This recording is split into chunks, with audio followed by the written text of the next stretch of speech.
So we talk about being a nation that's for God. That's a consensus that we want to renew in this country. A big part of what we do is reestablishing that notion in our public policy and to be able to argue on the basis of public policy those certain truths. We have been looking many years for a Sunday law to be enacted in our land, for the union of church and state to be established, and now that movement is right upon us. In darkness, in secret, behind closed doors, men in high positions have infiltrated the recesses of our free society in order to establish a new religious order. An order in which those that seek to assert the liberty of conscience will be threatened. An order once employed in the old world during the Dark Ages under papal supremacy. America, once thought to be a safe haven of civil and religious liberty, will soon speak with the voice of a dragon. Join us as we uncover the truth behind this movement in preparation for final events.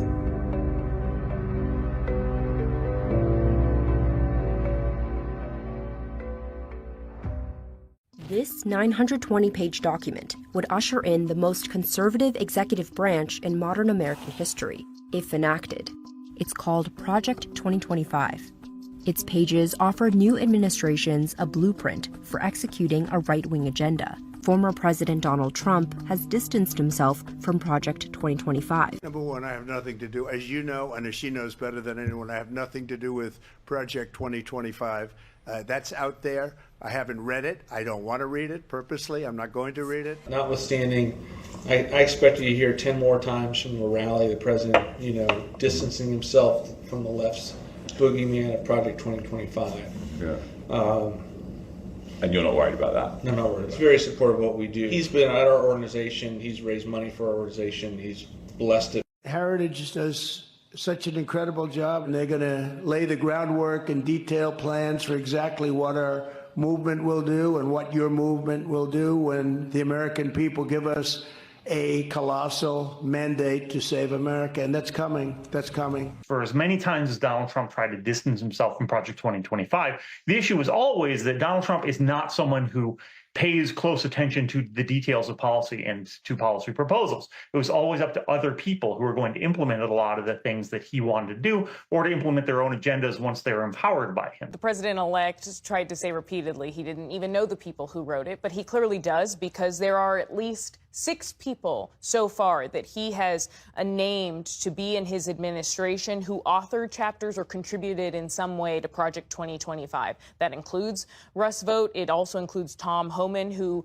will be his border czar within the White House, John Ratcliffe to lead the CIA, as well as Brendan Carr, who wrote a chapter for Project 2025. Trump has named him to lead the Federal Communications Commission. The people who wrote Project 2025 are writing down what it is they want to do, and those are likely to be people who could then serve in Trump's administration. As mentioned in the previous segment, President-elect Donald Trump is not one that pays particular attention to policies and policy proposals. This is left to his administration. This point is confirmed in the following segment, as implied when Russ Vought, Trump's newly re-elected OMB director, acknowledges the fact that the Heritage Foundation's policies, process, and politics are ready for implementation once the president takes office. Turning now to another side of Trump's cabinet. For the Office of Management and Budget, the president-elect has chosen Russell Vought. Vought previously led that office for part of Trump's first term. He is also a co-author of Project 2025, the controversial Heritage Foundation blueprint for a second Trump term. Now, OMB, us wonks know that's the Office of Management and Budget, but what exactly does that agency do? Anything that's a whole of government execution, this is really the management tag, anything that's whole of government involving multiple cabinet agencies, we would have a hand in making sure the president's prerogatives are being championed through the bureaucracy. Well, it's that experience, along with some other of your attributes that excites me that you're such a vital part of Project 2025, which is a conservative movement-wide effort to prepare the next president, whoever he or she ends up being. And I'll let you talk about the real nuts and bolts of that. But how does the promise of that thus far, I mean, we're still a year and a half out, compare with your experience in the first years of the Trump administration, which was well-meaning with a wonderful leader, but I don't think the movement was really prepared to prepare him for what he had to confront. So what we're trying to do in this project is to say, let's take all the know-how that we have and build it into the actual plans so that an individual can show up on day one and do it and have the policy, the process, and the politics all figured out. The basis of the plan is public. You can see that at project2025.org. There are parts of the plan that we will not share with the left. The executive orders, the rules and regulations, just like a good football team, we don't want to tip off our playbook to the left. But the real issue is that Donald Trump himself is going to leave a lot of the governance of the federal government to other people. And this is those people, a lot of those people saying, here's what I want to do with that power. In the following segment, we will see clearly Russ Vought's aims and objectives as reflected in Project 2025's policies and executive orders to shape public policies with a Christian worldview. And one of those correctives is that we're a nation under God.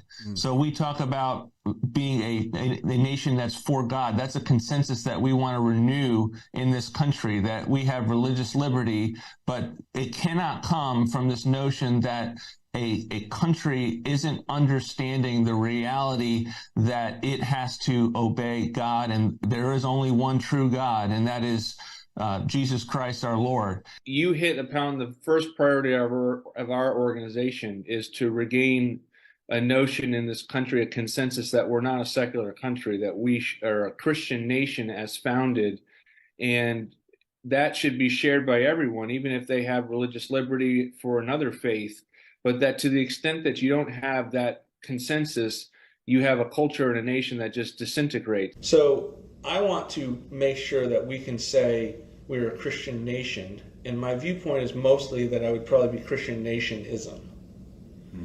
That's pretty close to Christian nationalism. Can we, if we're going to have legal immigration, can we get people that actually believe in Christianity? Is that something? So that is a big part of what we do, is reestablishing that notion in our public policy, and to be able to argue on the basis of public policy those certain truths. And that truth comes from Revelation.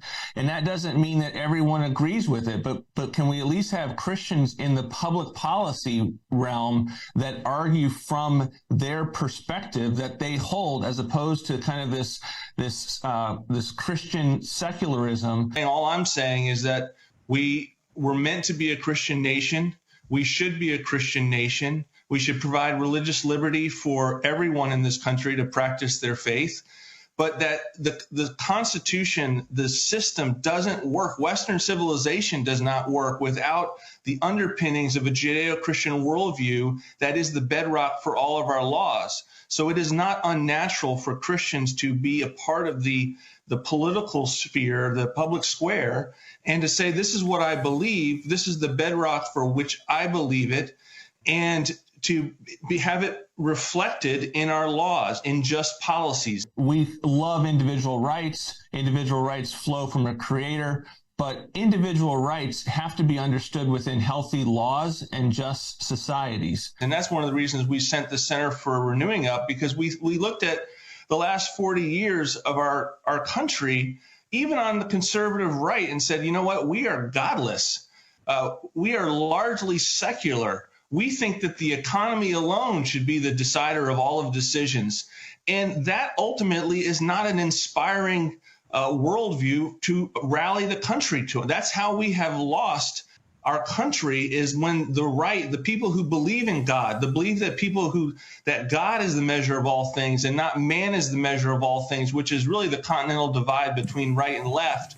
When you have the right unwilling to articulate what it means to be a nation under God, that is a corrective that you have to emphasize a little bit, even if it gets you called names. Go into the public sphere, go into the public square, with love for your community and your nation, and do your best to have the laws reflect what we know to be true. In the following segment, Kevin Roberts and the other proponents of Project 2025 outline in detail a key policy they seek to implement to codify the quote-unquote Christian Sabbath on Sunday through labor laws. What's that cause? Our recent explication, or one recent explication you might have seen, you might have even signed, called for, quote, restoring to our nation a proper public orientation toward the virtues of patriotism and courage, honor and loyalty, religion and wisdom, congregation and family, man and woman, the Sabbath and the sacred, and reason and justice. Taking us well down the road to theocracy was a huge feature of Project 2025, and it did it in so many different ways. So they have provisions in there to effectively codify the Christian Sabbath on Sunday by penalizing employers, forcing them to pay overtime if an employee is asked to work on the Christian Sabbath. Today I had on a very dear friend, someone who's been, I think, a mentor and really helped shepherd me into life in DC in a pretty big way. We had on Jonathan Berry, who's a partner with the Boyd & Gray and Associates law firm. Conversation largely inspired by this here document. I'm holding it up on the YouTube video. What it is, though, is the Department of Labor and Related Agencies chapter in Pillar 1 of the Heritage 2025 Presidential Transition Project Policy Book. The proposal that's in our book is amending the basic federal overtime law, Fair Labor Standards Act, to require that overtime be paid for all work done on the Sabbath.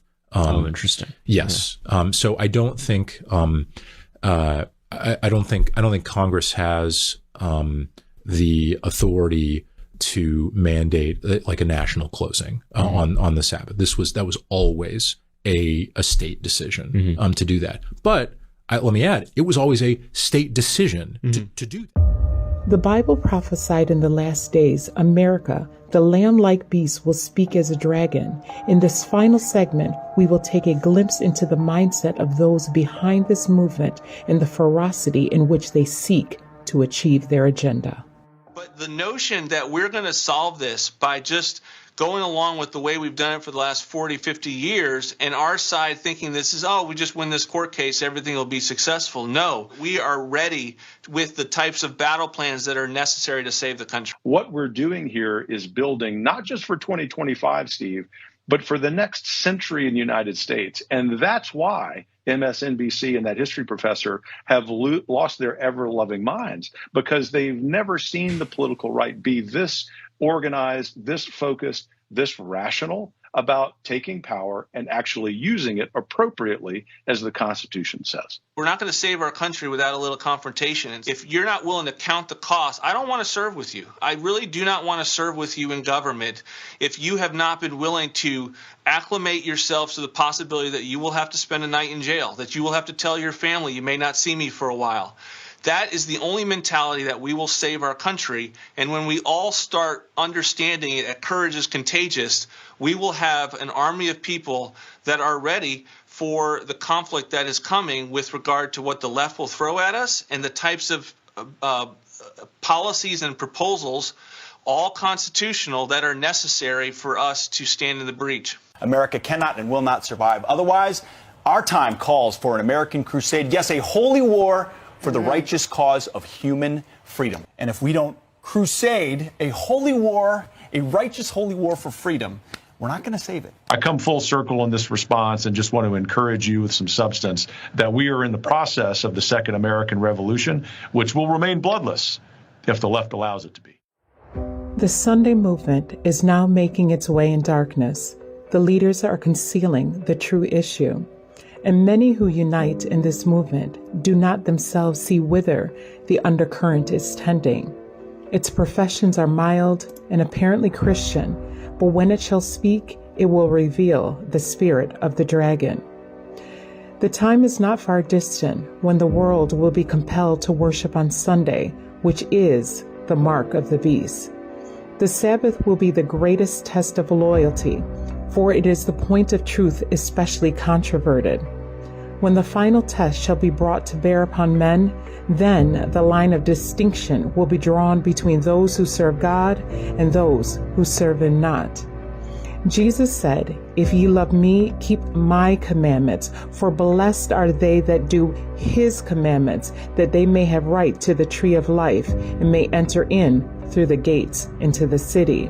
Therefore, remember the Sabbath day to keep it holy. 6 days shalt thou labor and do all thy work, but the seventh day is the Sabbath of the Lord thy God." For more information on the topics discussed in this video, please visit our website at www.prophesyagain.org.